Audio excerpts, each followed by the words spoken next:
Video lecture for section 6.1. This is for MAC 1105. My name is Jorge Gavillan. So in 6.1, we're going to be talking about composite functions.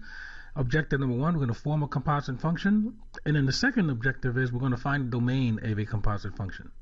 So the first thing is form a composite function. Now, if we have two functions, f and g, the composite function denoted by f of g, here it says compose of g, but honestly, I like this is f of g of x, and so I would read this f of g of x. Now, the domain of f of g of x is a set of all the numbers x in the domain of g, such that g of x is also in the domain of f. And so what they're talking about here is this is the domain of g, and this is the domain of f. And so here what happens is that we map an x from the set of x to g of x, the output. And then this is the domain of f of g of x, and you can see here that what this does, it maps it all the way over here to the domain or the range of f of g of x. Now, the domain of f is simply this green portion here. So then this, what happens is the same result as this one. So we go from x to g of x, and then from g of x over to f of g of x. So I think an example will demonstrate what this signifies. And so here's the input x goes into g, then you have g of x as your output. You take g of x and you put it into f, so the output is f of g of x. Now let's evaluate some composite functions. Suppose that f of x is 2x squared minus 3 and g of x is equal to 4x. We're going to find f of g of x of 1, g of f of x of 1, f of negative 2, and then g of negative 1. So for a, that means that we're going to go ahead and find f of g of 1. And so when we do that, remember that g of x is equal to 4x, so g of 1 is equal to 4. So now we're going to go ahead and find f of 4. So f of 4 is equal to 29. So f of g of 1 is equal to 29, sorry. So b, g is the outside function, f is the inside function. So we go ahead and evaluate f of 1. Since f of x is 2x squared minus 3, f of 1 is negative 1. We plug in that value into g, so we get g of negative 1. And then, of course, g of x is 4x, so we get negative 4. For c, f of negative 2. So we evaluate f at negative 2. Then we input that value back into the outside function f, so which means it's f of 5, and then we get 47. And then d is the same thing. So remember, you evaluate the inside function at the value given, and then you take the output of that value and input into the outside function. We're going to find the domain of a composite function. So this is what I mean by inside and outside function. So suppose that f of x is 1 over x plus 2 and g of x is equal to 4 over x minus 1. We're going to find f of g of x and f of x. And then we're going to find the domain of each composite function.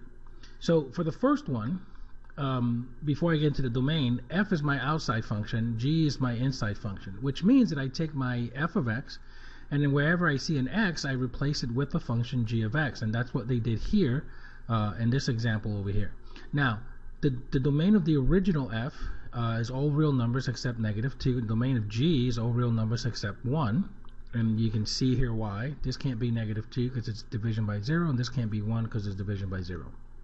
So now we have this the function f of g of x, so we go ahead and replace x with the function itself, and then we get out, which is x minus 1 over 2 times x plus 1. Now in example 3, the domain of f of g was found to be x does not equal negative 1 and x does not equal 1.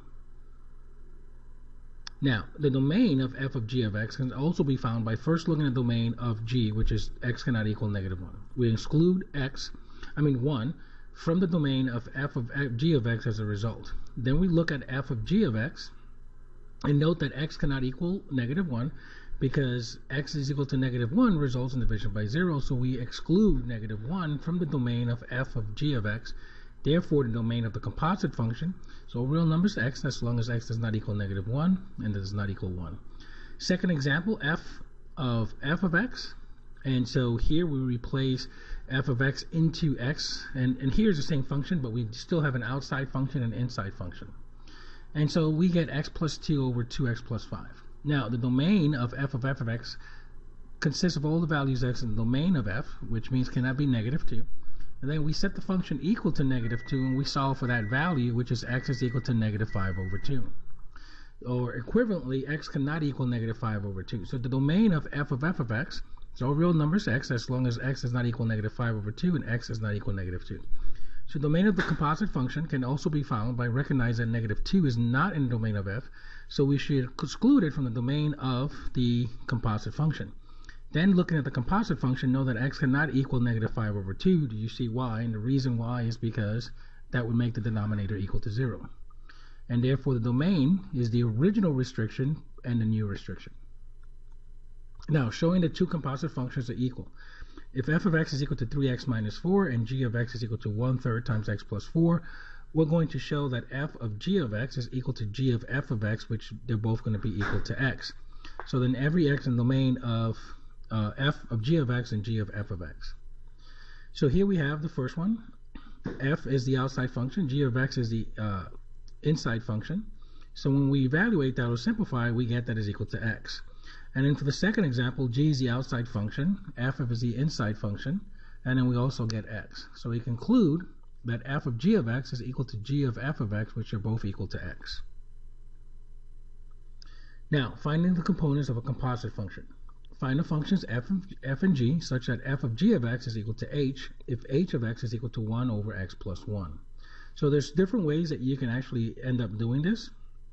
The way they do it in this example is that they let h is the reciprocal of g of x, and g of x is equal to x plus 1. Then let f of x is equal to 1 over x, g of x is x plus 1. Then f of g of x is equal to f of g of x, which is the inside and outside function, which is f of x plus 1, which is 1 over x plus 1, which is equal to h of x. When you have an example like this, all you have to do is find a function for the outside function and a function for the inside function. So if you had two functions, how would you combine them to get to this one function? So you kind of work backwards. And that's the end of 6.1. Thank you.